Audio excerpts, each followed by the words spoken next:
Good morning dear students, कैसे हैं आप लोग। उम्मीद करते हैं आप सभी अच्छे होंगे और पीछे की जितनी भी चीजें हम लोग पढ़े हैं उन सबको अच्छे से पढ़े होंगे और पूरी तन मन धन से मन ला करके अपना काम कर रहे होंगे पूरी ईमानदारी से।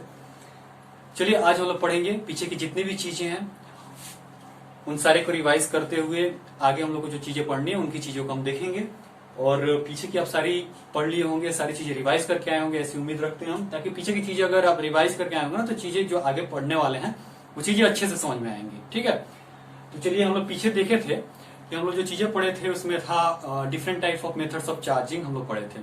उसमें हम लोग चार्जिंग बाई रबिंग पढ़े थे लोग, फिर पढ़े थे हम लोग चार्जिंग बाई इंडक्शन पढ़ लिए थे लोग, चार्जिंग बाई कंडक्शन से पढ़ना था हम लोगों को। तो देखते हैं कि चार्जिंग बाई कंडक्शन क्या होता है और ऐसे करके हम लोग थोड़ा थोड़ा आगे पढ़ते जाएंगे। चलिए तो फिर शुरू करते हैं। अब हम लोग देख रहे हैं चार्जिंग बाई कंडक्शन क्या होता है। ये चार्जिंग बाई कंडक्शन आइए देखते हैं। बहुत सिंपल है, जो पहला वाला हम चार्जिंग बाई रबिंग पढ़े थे ना बस उसी से मिलता जुलता है।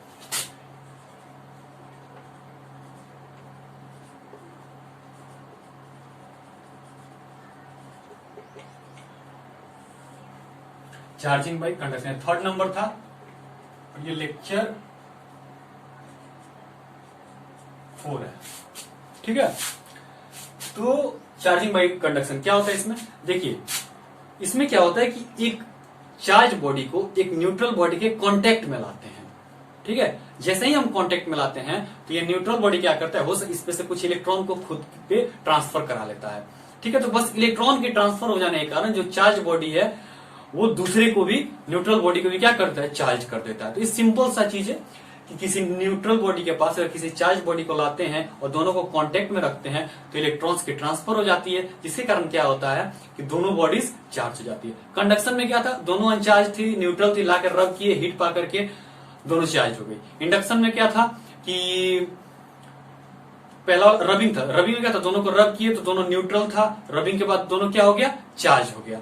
ठीक है, इंडक्शन में हम लोग क्या पढ़े थे, इंडक्शन में हम लोग ये देखे थे कि एक न्यूट्रल बॉडी है और एक चार्ज बॉडी है, दोनों को कॉन्टेक्टलेस, दूर कुछ नजदीक लाते हैं लेकिन कॉन्टेक्ट में नहीं रखते हैं, तो दूसरा वाला भी चार्ज हो जाता है लेकिन टेम्पोररी, जैसे इसको दूर करते हैं फिर से न्यूट्रल हो जाता है। अब कंडक्शन में क्या था, एक चार्ज बॉडी को एक न्यूट्रल बॉडी के पास लाए, कॉन्टेक्ट में लाए, जिसके कारण जो न्यूट्रल बॉडी है वो भी चार्ज हो गया और इसको दूर भी ले जाएंगे फिर भी ये चार्ज रहेगा। ठीक है, तो यही इसमें चीज होता है। क्या होता है, एक मान लेते हैं ए है, पॉजिटिवली चार्ज है, इसको बी के पास लाए जो कि न्यूट्रल था। ठीक है, और दोनों को कांटेक्ट में ला दिए, क्या लाए, कांटेक्ट में ला दिए।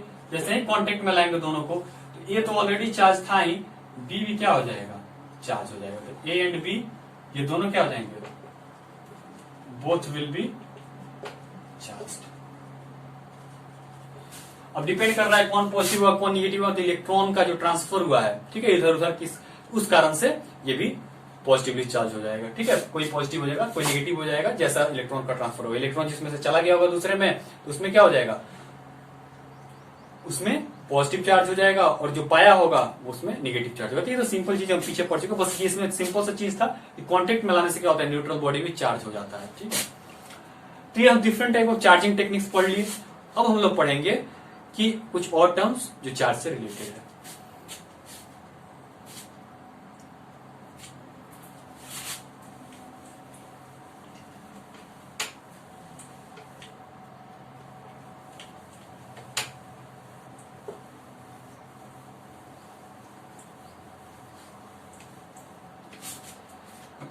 देखिए, अब एक टर्म आता है, आप लोग को मिलेगा हर जगह, शुरू में ही बता रहे हैं, जिसको कहते हैं पॉइंट चार्ज। पॉइंट चार्ज आपको हर जगह मिलने वाला है। जैसे ग्रेविटेशन आप लोग पढ़े होंगे, तो ग्रेविटेशन और जो इलेक्ट्रोस्टैटिक है दोनों इक्विवेलेंट चैप्टर है, बस उसमें मास के बारे में पढ़ते हैं, इसमें चार्ज के बारे में पढ़ते हैं। वहां ग्रेविटेशनल फील्ड होता है, यहाँ इलेक्ट्रिक फील्ड होता है, both are equivalent chapters, but the thing is that there we used to study mass and here we used to study about charges. बस यही डिफरेंस है, बाकी सारा चीज सेम एकदम एक एक कॉन्सेप्ट। इवन क्वेश्चन जो आप न्यूमेरिकल लगाएंगे वो सारे न्यूमेरिकल उसमें मास की जगह पे आप लगाने वाले हैं। तो अगर आप इलेक्ट्रोस्टैटिक अच्छे से पढ़ लेंगे तो समझिए कि ग्रेविटेशन एकदम मुख्य हो गया। ठीक है, कोई दिक्कत नहीं। चलिए देखते हैं अब आगे इसमें। तो पॉइंट चार्ज की बात आती है, बहुत इंपॉर्टेंट हाइपोथेटिकल कॉन्सेप्ट है ये, एक हाइपोथेटिकल कॉन्सेप्ट है, बस माना जाता है ऐसा। ठीक है, तो पॉइंट चार्ज क्या होता है इसके बारे में थोड़ा ध्यान से जान लीजिए। Point charge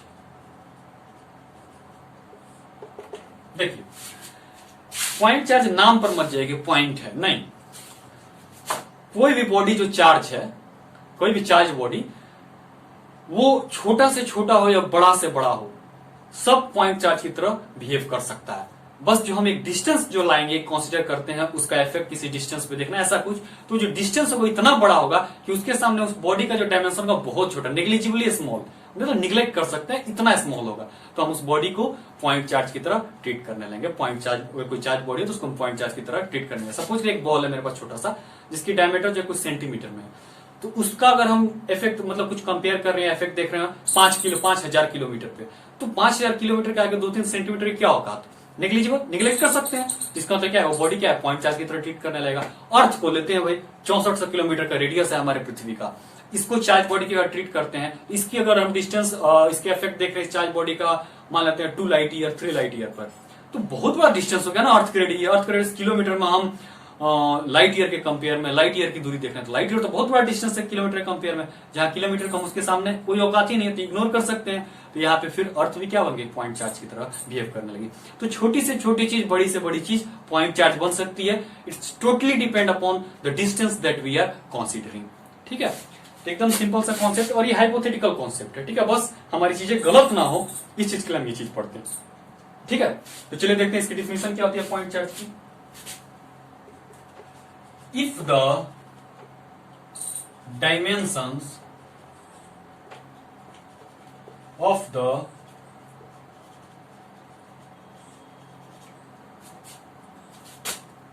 charged body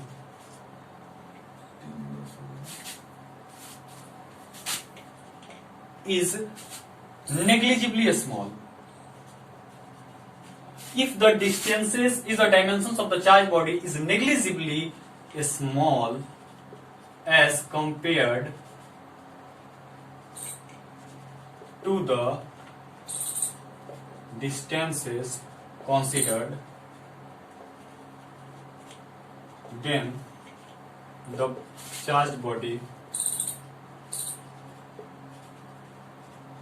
can be called as point charge.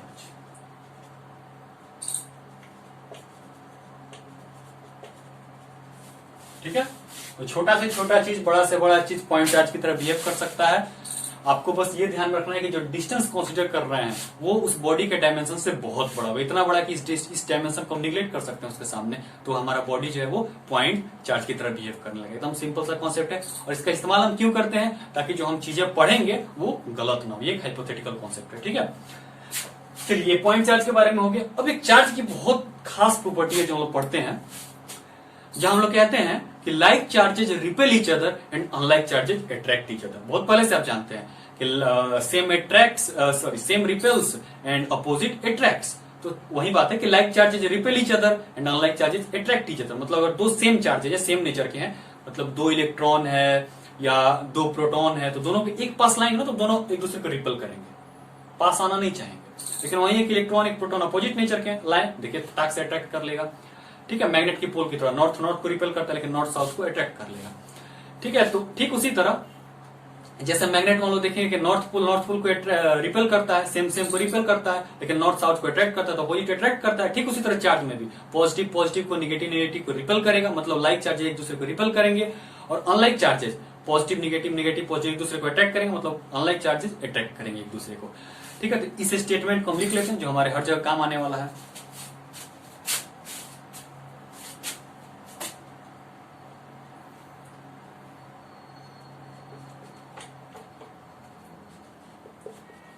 Like charges repel each other। ठीक है, और unlike charges attract each other.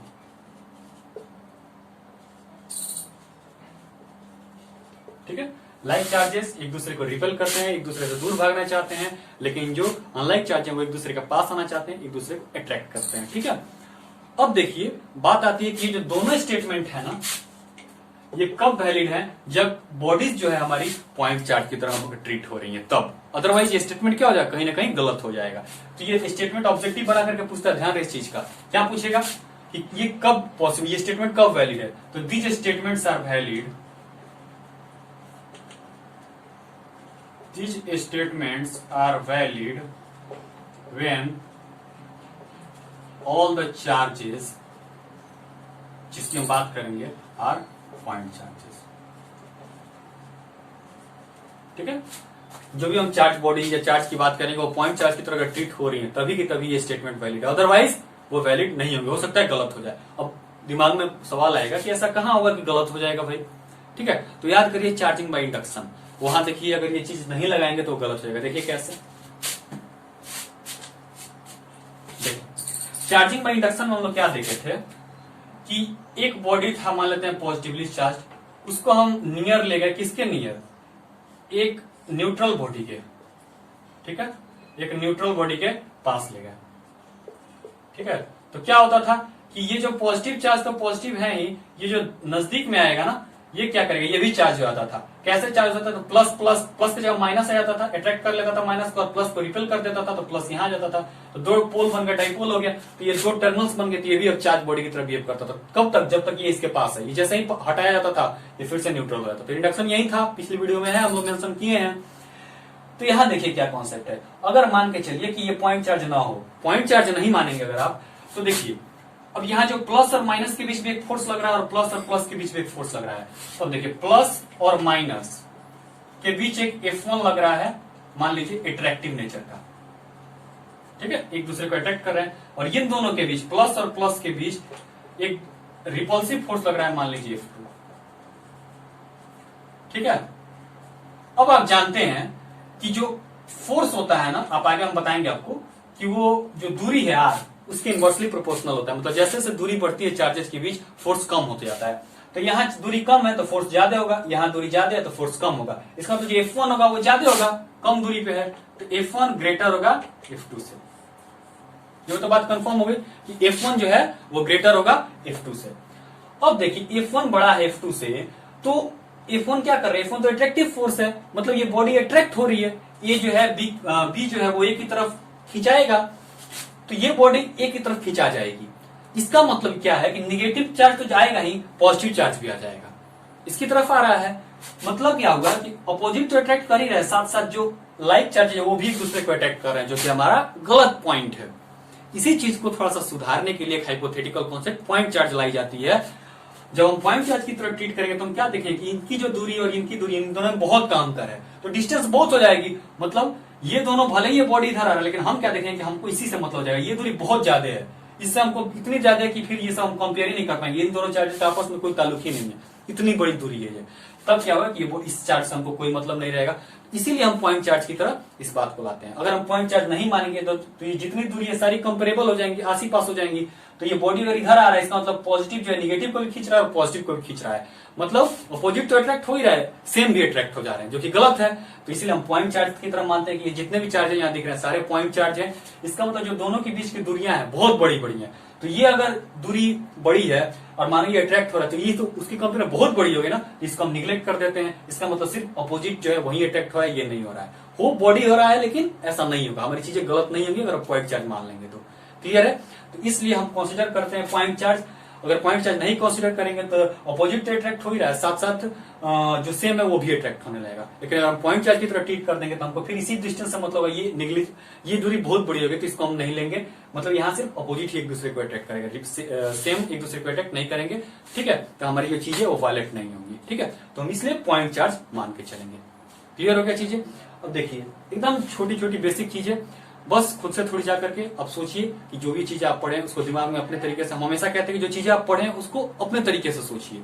अपने तरीके से जब चीजों को सोचेंगे ना तो वो चीजें क्या होगा कि आप अपने तरीके से अपने माइंड में डालेंगे तो लॉन्ग लास्टिंग होगी। हाँ, भूलेंगे नहीं वो आप। इसलिए इस चीज को पढ़ लिए और थोड़ी देर सोचिए उस चीज को कि ऐसे था वैसे था, एकदम आराम से सोच लिए। हाँ चलो कंफर्म हो गया, अभी अपने आप ये बैठ जाएगा दिमाग, रिवीजन करेंगे और अच्छे से बैठ जाएगा। ठीक है, तो जो जब भी कोई कुछ समझाता है तो उसको अपने तरीके से सोच समझ के अपने तरीके से अपने माइंड में डालिए। दूसरे की लिखाई कॉपी मत करिए, वो ज्यादा देर तक नहीं टिकता है। चलिए अब ये हो गया, अब इसको नोट कर लीजिए।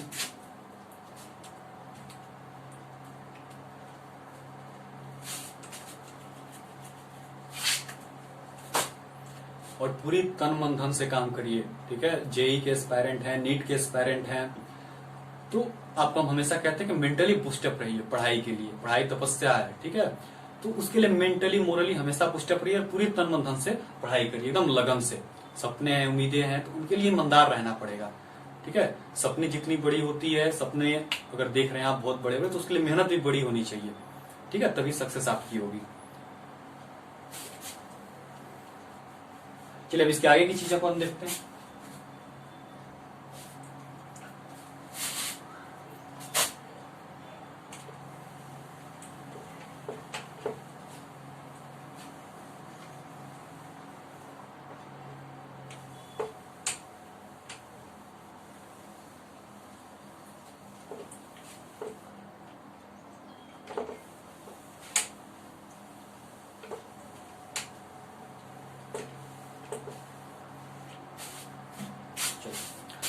अब हम क्या देखेंगे, एक बेसिक चीज अभी तक, हर चीज का एक मेजरमेंट करने के लिए कोई मापक होना चाहिए ना। तो चार्ज को हम कैसे मेजर करते हैं, चार्ज को हम किस यूनिट से मेजर करते हैं। तो चार्ज का जो एसआई यूनिट होता है वो क्या होता है, तो चार्ज का जो एसआई यूनिट होता है वो कूलम्ब होता है। चार्ज को हम किस में मेजर करते हैं, कूलम्ब में मेजर करते हैं, ठीक है। याद रखिएगा कि SI unit of charge is coulomb. Charge का एसआई यूनिट क्या होता है,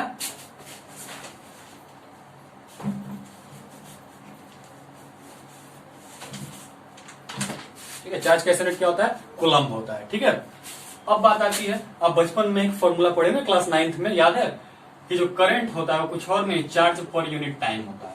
मतलब किसी वायर से अगर पर सेकेंड किसी क्रॉस सेक्शन से कुछ चार्ज फ्लो है तो वही करंट बनाते हैं, ठीक है। तो ये फॉर्मूला क्लास 9th में जानते हैं। यहीं से ध्यान दीजिए कि एक कूलम्ब की अगर हम डिफिनेशन, एक कूलम्ब क्या होता है, कोई आपसे पूछ देते हैं, बेसिक चीज है, तो आप क्या बताएंगे कि 1 कूलम्ब क्या होता है, charge.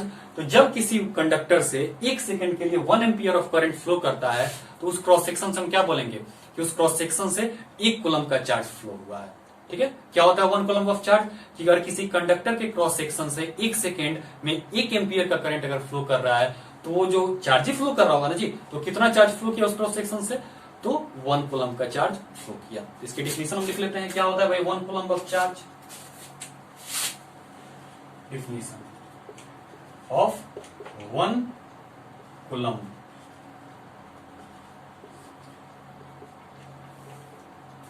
when 1 ampere of current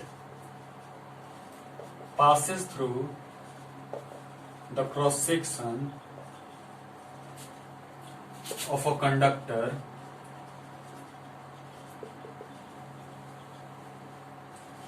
for 1 second. When 1 ampere of current passes through the cross section of a conductor for 1 second, then the charge flown through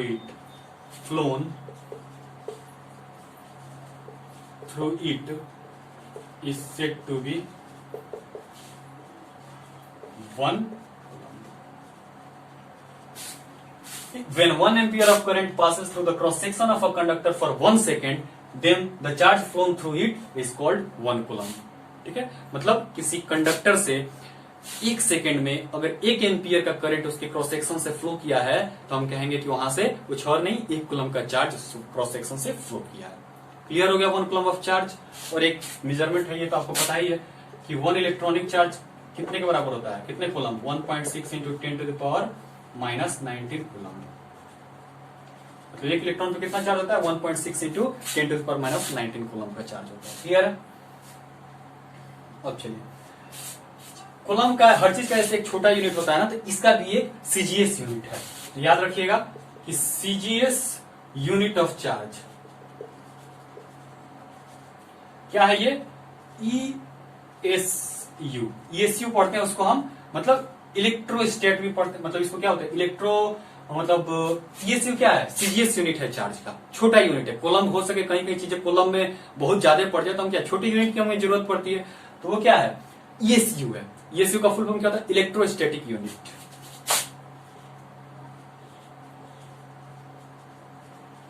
electrostatic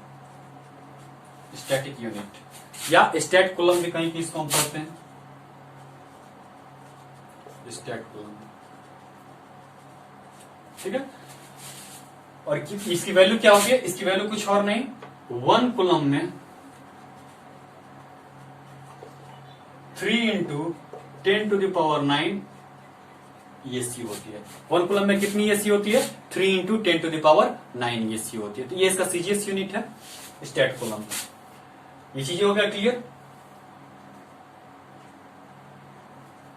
note down कर लीजिए इसको आराम से।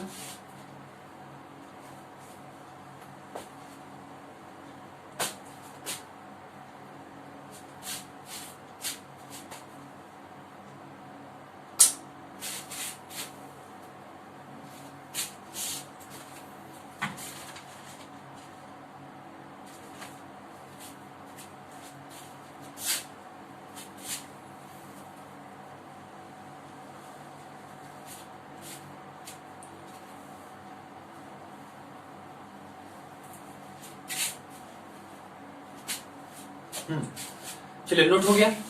अब देखते हैं हम इसके आगे।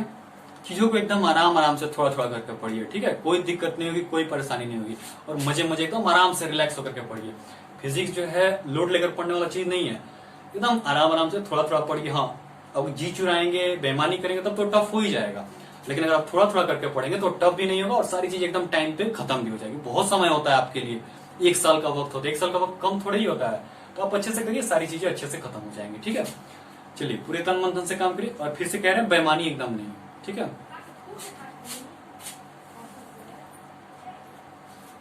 चलिए ये हो गया। अब इसके बाद देखते हैं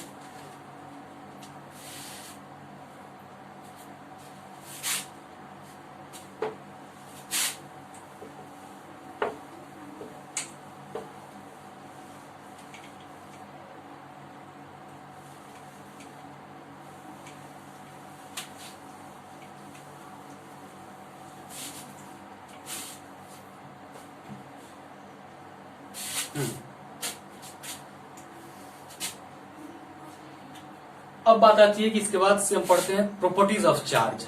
चार्ज की प्रॉपर्टीज क्या क्या है? ठीक है, तो टॉपिक लिख लिए प्रॉपर्टीज ऑफ चार्ज।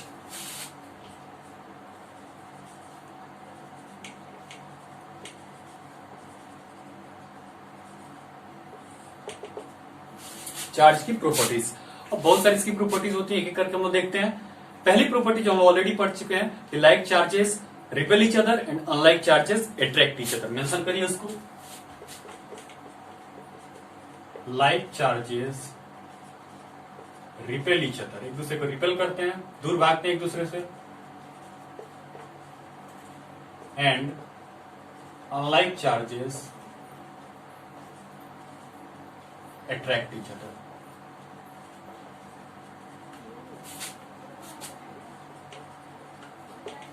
ठीक है,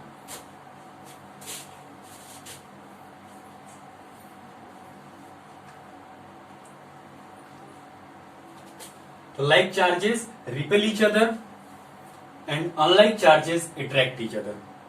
ठीक है, कंफर्म हो गया। अब दूसरी चीज देखते हैं, चार्ज कैसा क्वांटिटी है? स्केलर है कि वेक्टर है? चार्ज में सिर्फ मैग्नीट्यूड होता है। 2 कूलम का चार्ज है, 3 कूलम का चार्ज है, बस यही हम बता सकते हैं। इसका मतलब charge is a scalar quantity. ये भी एक चार्ज की प्रॉपर्टी है, charge is a scalar quantity. Charge कैसा क्वांटिटी है? चार्ज एक स्केलर क्वांटिटी है। ठीक है, इसमें कोई डायरेक्शन नहीं होता है, सिर्फ मैग्नीट्यूड होता है। चलिए, उसके बाद से हमको इसके क्या प्रॉपर्टी होती है, उसके बाद से एक प्रॉपर्टी देखते हैं। चार्ज जो है, चार्ज इज ट्रांसफरेबल। चार्ज की एक प्रॉपर्टी को क्या है? ट्रांसफरेबल है। तो पीछे जितनी सारी हम चीजें पढ़े उसमें क्या है? सारे में तो इलेक्ट्रॉन इधर से उधर हो रहे थे, चार्ज ही तो इधर से उधर हो रहा था। तो चार्ज की क्या होती है? ट्रांसफर हो सकती है एक बॉडी से दूसरे बॉडी तक। इसका मतलब क्या है? ये चार्ज जो है ट्रांसफरेबल है। ये चार्ज की एक क्वालिटी है कि चार्ज इज ट्रांसफरेबल। ठीक है, चौथा देखते हैं। चार्ज जो होता है किसी आइसोलेटेड सिस्टम के लिए हमेशा कंजर्व रहता है। इस चीज को समझिएगा, ठीक है, रटना नहीं है। कंजर्व जब भी आप पढ़ते तो उसका मीनिंग क्या होता था कि वो ना ही क्रिएट हो सकता है ना ही डिस्ट्रॉय हो सकता है। ठीक है, ठीक उसी तरह चार्ज क्या होता है? चार्ज इज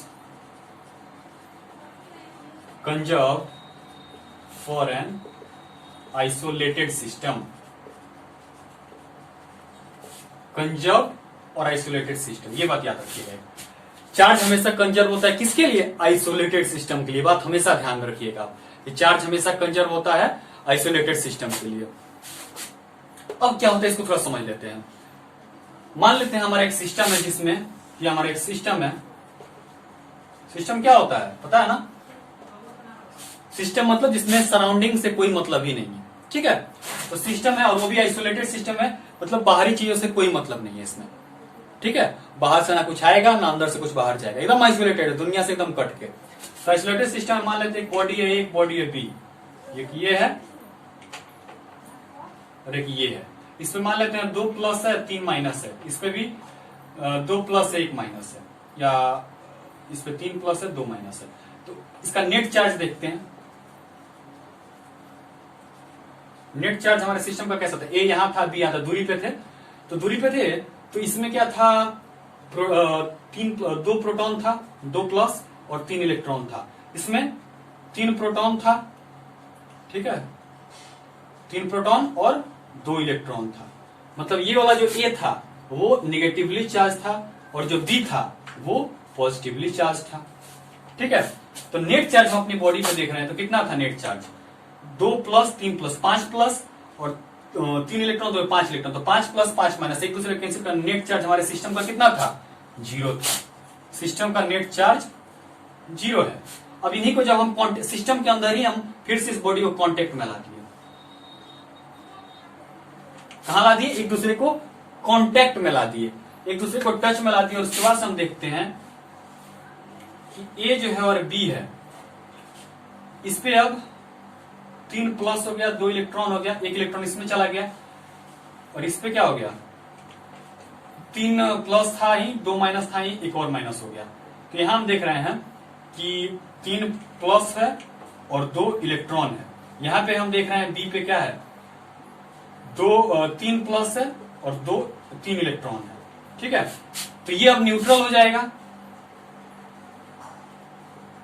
इंडिविजुअली, और ये क्या हो जाएगा? जब दोनों एक दूसरे से दूर होंगे तब के, मैंने दोनों कांटेक्ट में ला करके दूर कर दिए, तो ये न्यूट्रल हो जाएगा, क्योंकि 3 प्रोटॉन 3 न्यूट्रॉन इलेक्ट्रॉन एक दूसरे को नलिफाई कर दिए। और इस पे अधिक है पॉजिटिव चार्ज, तो ये क्या आ जाएगा? पॉजिटिवली चार्ज हो जाएगा, ठीक है, पॉजिटिवली चार्ज।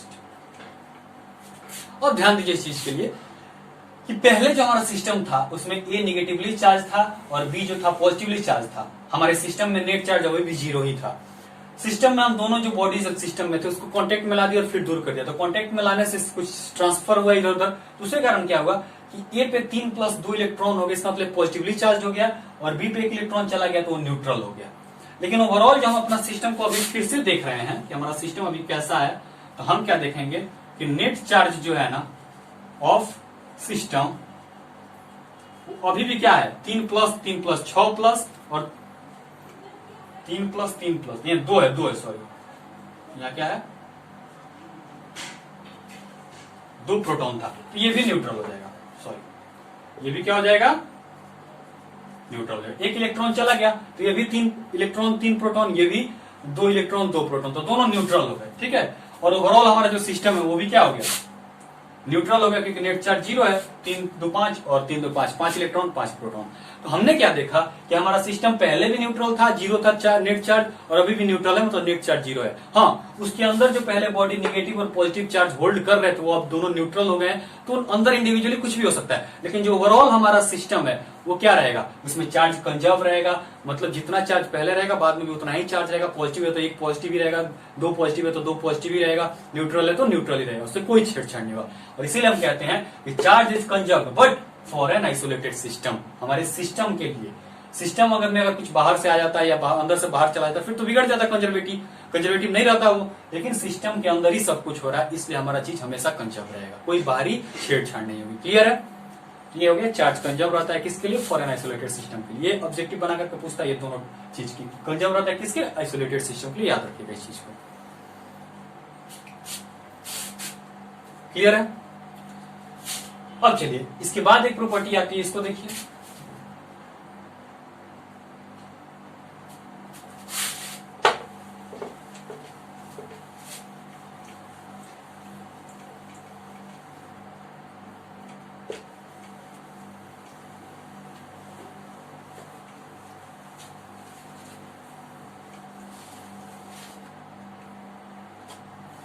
चलिए,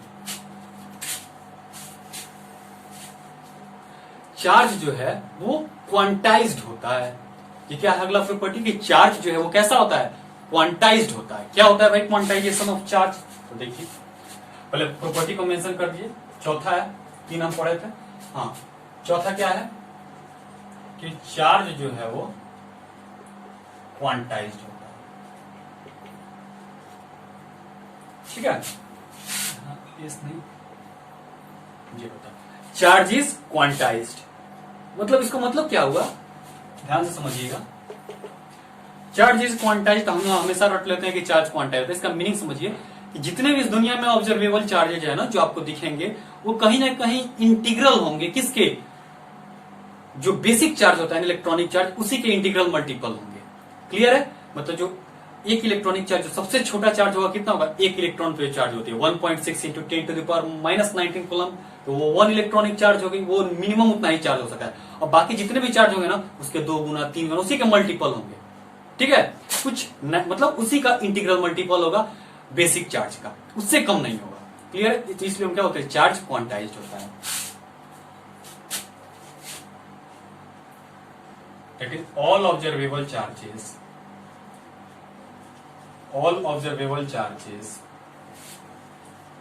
are integral multiple of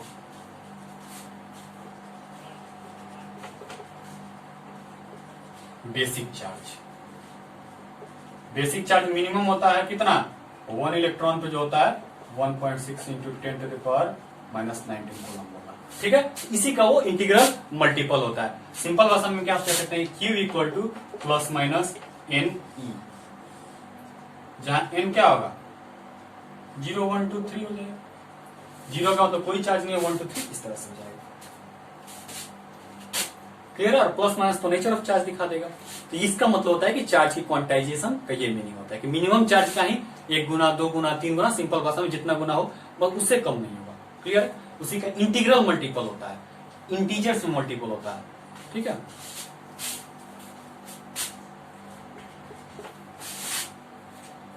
अब पांचवा देख लेते हैं क्या होता है। देखिए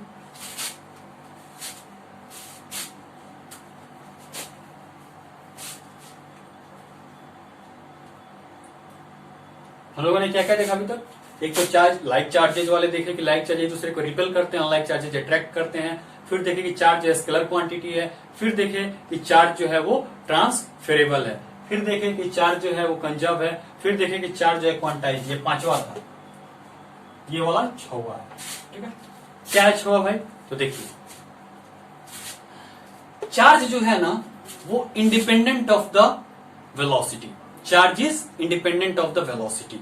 कहने का मतलब ये है कि अगर कोई बॉडी है उस पर 2 कूलम का चार्ज है, तो उसको 10 मीटर पर सेकंड की स्पीड से वो जा रहा है, तो उसकी वेलोसिटी कुछ भी हो, जहां जाकर रुकेगा चार्ज वहां भी कितना होगा, 2 कूलम भी होगा, चार्ज बदलेगा नहीं। ठीक है, मतलब कि charge is independent of the velocity of the body. Charge is independent of the velocity of the body। ठीक है, चार्ज जो है वेलोसिटी से इंडिपेंडेंट होता है। 2 कूलम है किसी बॉडी पे, उस बॉडी को दौड़ाइए, फिर वहां जाके देखिए वहां 2 कूलम भी रहेगा। ठीक है, कोई बदलाव नहीं है, इंडिपेंडेंट होगा। इसको सिंपल भाषा में यही बोलते हैं रिलेटिविस्टिकली इनवेरिएंट। रिलेटिविस्टिकली इनवेरिएंट, नहीं बदलना। इनवेरिएंट जो नहीं बदलता है किसके कंपेयर में, रिलेटिविस्टिकली, मतलब with respect to velocity.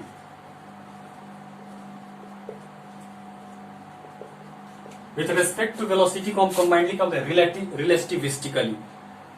रिलेटिविस्टिकली invariant है। चार्ज क्या होता है, रिलेटिविस्टिकली इनवेरिएंट होता है, मतलब with respect to velocity invariant होता है, नहीं बदलता है। लेकिन वही मास हम देखेंगे आगे कि मास क्या होता है, अगर लाइट की स्पीड दे देते हैं किसी बॉडी को तो मास क्या होता है, बदलने लगता है। m equal to m0/√(1-v²/c²। तो हम देखेंगे आगे कि मास क्या होने लगता है, बॉडी का बढ़ने लगता है। ठीक है, तो ये लेकिन यहां और देखिए ठीक से, चार्ज क्वांटाइज होता है कि मास का क्वांटाइजेशन अभी तक कुछ ऐसा नहीं है। तो ये सब जब डिफरेंस देखेंगे चार्ज और मास का तो उसमें देखेंगे। फिलहाल चार्ज रिलेटिविस्टिकली इनवेरिएंट होता है, वेलोसिटी से नहीं बदलता, ये चीज आप याद रखेंगे। उसके बाद देखिए एक और प्रॉपर्टी, जब हम चार्ज को दौड़ाते हैं, एक्सेलरेट करते हैं, तो चार्ज क्या देता है, उसमें से रेडिएशंस निकलते हैं, मतलब एक एनर्जी निकलता है। तो when charge is accelerated it radiates energy. तभी तो आप पढ़े हैं रदरफोर्ड में, उनका जो ड्रॉबैक था कि इलेक्ट्रॉन घूम रहा है तो एनर्जी रेडिएट कर रहा है, तो फिर तो वो न्यूक्लियस में आके खत्म हो जाएगा, हमारा बॉडी स्टेबल होगा ही नहीं, मैटर स्टेबल होगा ही नहीं। लेकिन बाद में नील बोर साहब क्या बोले कि वो डिस्क्रीट ऑर्बिट में घूमता है, एनर्जी रिलीज नहीं करता है। तो ठीक उसी तरीके से यहां क्या देखे कि charge, when charge is accelerated, when charge is accelerated it radiates energy। क्या रेडिएट करता है, एनर्जी रेडिएट करता है। इसको सिंपल और इलेक्ट्रोमैग्नेटिक रेडिएशंस भी कहते हैं, ठीक है। साइक्लोट्रॉन जो पढ़े आप, चार्ज को उसमें बहुत तेज रफ्तार दिया जाता है तो इलेक्ट्रोमैग्नेटिक वेव बनते हैं, ठीक है। तो when charge accelerated it radiates energy. तो ये सब जो थी बेसिक चार्ज की प्रॉपर्टीज थी। अब अगले क्लास में, अगले लेक्चर में हम लोग क्या देखेंगे, कूलम्ब्स लॉ की शुरुआत करेंगे इन सारी बेसिक जो फाउंडेशन बनाए उसके बेसिस पे। तब तक इन सारी चीजों को अच्छे से रिवाइज करिए, और जो छोटे बहुत एक आध दो ऑब्जेक्टिव इस पे आते हैं उसको देख लीजिएगा बुक से, जो आप बुक शुरू में बताया था ना अपने स्टेप्स, उसमें बुक भी था, तो उस हिसाब से अपने देख लीजिएगा। इस यहाँ तक नेक्स्ट लेक्चर में लोग कूलम्ब्स लॉ पढ़ेंगे। तब तक के लिए थैंक यू, और पूरे मन तन मन धन से अच्छे से पढ़ाई करिए, खुद से ईमानदार रह के पढ़ाई करिए, क्योंकि खुद से बेईमान बनिएगा तो लाइफ आपसे बेईमानी कर देगा, ठीक है।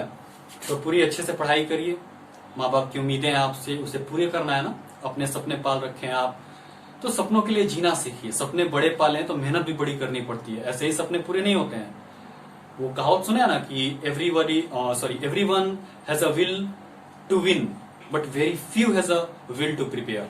मतलब जीतने की चाहत सभी को होती है, लेकिन जीतने के लिए जो चीजें करनी चाहिए वो करने की चाहत बहुत कम को होती है। तो इसलिए कहते हैं कि मन लगा करके पढ़ा करिए, कंसिस्टेंसी से, पेशेंस से और लगन से। हर दिन पढ़िए, थोड़ा ही पढ़िए, लेकिन हर दिन पढ़िए। आदत छूटेगी समस्या आ जाएगी, ठीक है। तो एकदम अपने आप को मोरली बूस्टअप रख के अच्छी चीजों के साथ खूब अच्छे से पढ़ाई करिए, ठीक है। और मिलते हैं अगले लेक्चर में पूरी जोश के साथ, और अच्छे से करेंगे और आराम आराम से एकदम अच्छे से, ठीक है। तब तक अच्छे से इसको रिवाइज करिएगा। तब तक के लिए all the best, thank you.